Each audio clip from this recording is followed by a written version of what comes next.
मारब चाहे भल डांटब ये राजा दोसरा के कोरा न साटो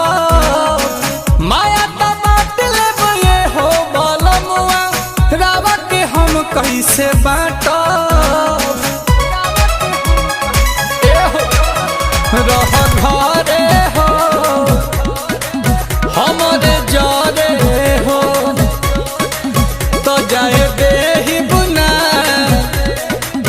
छूटा चारे हो कही तत दिन रात सुगल खा दूध भात अपने ही हाथे खियाईती अरे बाहर न जईती पिया घर ही कमाईती